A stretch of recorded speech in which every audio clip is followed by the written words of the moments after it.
राज्य सरकार के एक महत्वपूर्ण चलाई थी चलो करे आवास पूरा।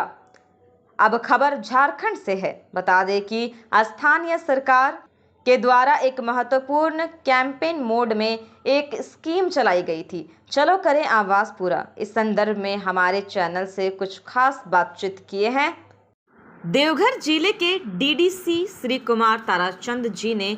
आइए देखते हैं इस खास खबर में। राज्य सरकार एक महत्वपूर्ण कैंपेन मोड में स्कीम चलाई थी चलो करें आवास पूरा। हम सभी जानते हैं कि केंद्र सरकार का एक महत्वपूर्ण योजना है प्रधानमंत्री आवास योजना ग्रामीण, जिसमें हम ग्रामीण क्षेत्र के वैसे डिप्राइव्ड लोगों को जिनको पक्का मकान नहीं है उसको आइडेंटिफाई करके 2011 के डाटा के हिसाब से या 2021 में हम लोगों ने आवास प्लस के कॉन्सेप्ट से ग्राम सभा से पारित करके छूटे हुए लाभों को रजिस्टर करके हम लोगों ने आवास उपलब्ध कराया। और 2021-22 वो लास्ट साल था जिस वर्ष तक हम लोग को प्रधानमंत्री आवास योजना ग्रामीण में लक्ष्य प्राप्त था। तो 2021-22 और उससे पहले के आवासों की संख्या तकरीबन 3500 के लगभग आवास हमारे पास बचा हुआ था।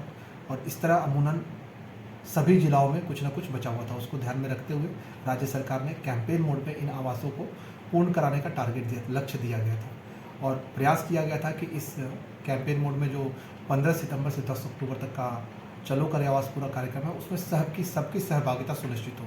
इसी तरह हम लोगों ने इस कार्यक्रम का अनावरण किया था जिसमें सभी प्रमुख समिति सदस्य मुखिया पार्टिसिपेट करा के, साथ ही साथ ब्लॉक और ब्लॉक के नीचे स्तर के सभी पदाधिकारी कर्मी उसमें सम्मिलित होकर हम लोग एक इंडिविजुअल लाभों को कि क्या समस्या है, क्यों वो कंप्लीट नहीं कर पा रहे, उसको आकलन करके हम लोगों ने प्रयास किया था। 25 दिनों में जो टाइम फ्रेम था उसमें हम लोग ज़्यादा से ज़्यादा आवास कंप्लीट करा पाए। और चूँकि आप लोग को भी पता है और हमें भी पता है कि इस दौरान बारिश साइक्लोनिक और वेस्टर्न डिस्टर्बेंस के कारण 15-20 दिन तक लगातार होता रहा, तो जिससे हम लोग का ये कैंपेन प्रभावित हुआ। बट स्टिल हम लोगों ने इस कैंपेन मोड के दौरान 560 आवास कंप्लीट कराया। और ये कार्यक्रम जो हम लोग का कैंपेन मोड में था वो 10 अक्टूबर को ख़त्म हो चुका है, परंतु हम लोग लगातार उसका पर्यवेक्षण कर रहे हैं। और अब चूँकि मौसम सुधर चुका है, ठीक हो चुका है, तो हम लोग का प्रयास है कैसे हम लोगों को 100% जितना जल्द हो कंप्लीट करा पाए। झारखंड और बिहार राज्य के लिए बहुत महत्वपूर्ण होता है और बहुत सारे हमारे ग्रामीण क्षेत्र के लाभों में 3425 आवास बचे हुए थे। हो सकता है वो काम के करने के मामले में वो बाहर गए हों, लेकिन हम सभी जानते हैं कि दशहरा दिवाली छठ में वो लोग अपने गांव वापस आते हैं। तो आप लोग ऑलरेडी इंडिविजुअल लाभुक पे कार्य किए हैं, वैसे लाभुक जो माइग्रेट किए थे कार्य की खोज में या कार्य करने के लिए वो